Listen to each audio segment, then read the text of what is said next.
पश्चिम बंगाल में अभी हो रहे चुनाव को लेकर ममता बनर्जी और बीजेपी के बीच कड़ी टक्कर है, लेकिन तृणमूल कांग्रेस टीएमसी जमीनी स्तर पर अपनी मजबूत पकड़ के कारण पलड़ा भारी बनाए हुए है।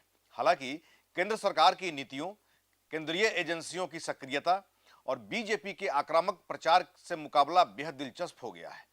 पश्चिम बंगाल में इस महीने होने वाले विधानसभा चुनाव किसी के लिए सत्ता में बने रहने की लड़ाई, तो किसी के लिए कुर्सी हथियाने की और किसी के लिए अस्तित्व की रक्षा की ये लड़ाई हो गई है। इस बात पर अनुमान लगाया जा रहा है कि इसमें कौन जीतेगा और कौन विपक्ष की भूमिका में रहेगा। राजनीति पर बहस करने वाले अक्सर कहते हैं कि चुनावी गणित हमेशा सीधा नहीं होता। इसकी वजह यह है कि चुनाव कभी मुद्दों पर होते हैं और कभी नतीजा उम्मीदवारों पर निर्भर होता है।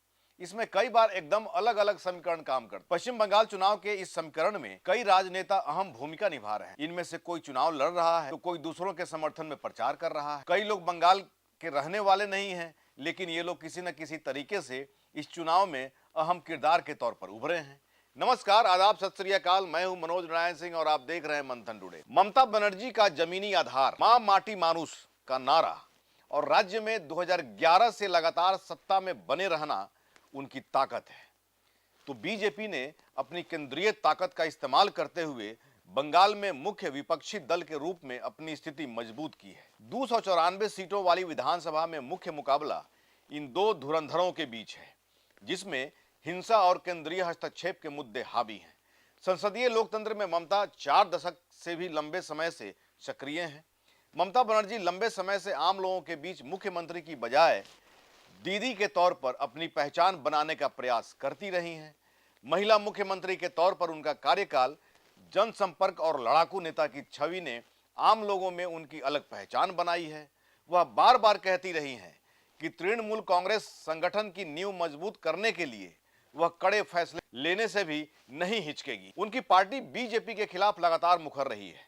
ममता बनर्जी के प्रति केंद्र की उपेक्षा के मुद्दे पर सक्रिय रही हैं। इसके साथ ही वह लगातार आरोप लगाती रही हैं कि देश के भिन्न भिन्न राज्यों में बंगला बोलने वालों को बांग्लादेशी करार दिया जा रहा है।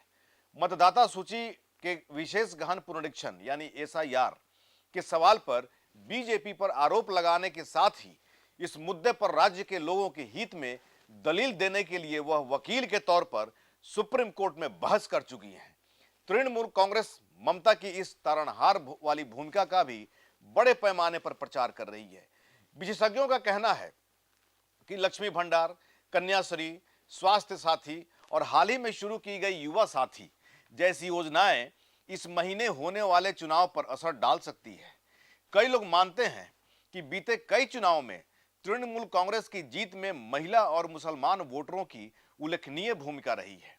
यह दोनों तबके इस चुनाव में भी निर्णायक भूमिका निभा सकते हैं। बीजेपी प्रधानमंत्री के तौर पर मोदी की छवि को सामने रखकर चुनाव लड़ना चाहती है।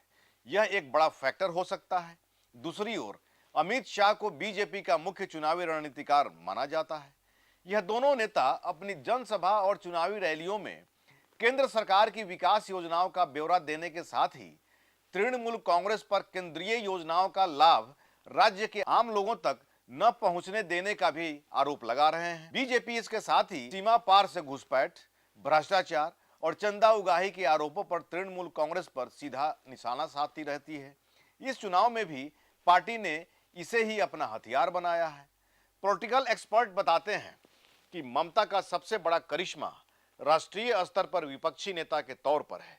वह एसआईआर को राजनीतिक तौर पर इतना बड़ा मुद्दा बना रही है कि बीजेपी को इस पर जवाब देना पड़ रहा है। दिलचस्प बात है कि एक सत्तारूढ़ पार्टी दूसरी सत्तारूढ़ पार्टी से सवाल कर रही है। एसआईआर का मुद्दा फिलहाल बाकी तमाम मुद्दों पर भारी पड़ रहा है। ऐसा ही खबर देखने के लिए देखते रहिए मंथन टुडे। हमारे चैनल को लाइक करिए, सब्सक्राइब करिए और अधिक से अधिक लोगों तक शेयर करिए। बहुत बहुत शुक्रिया।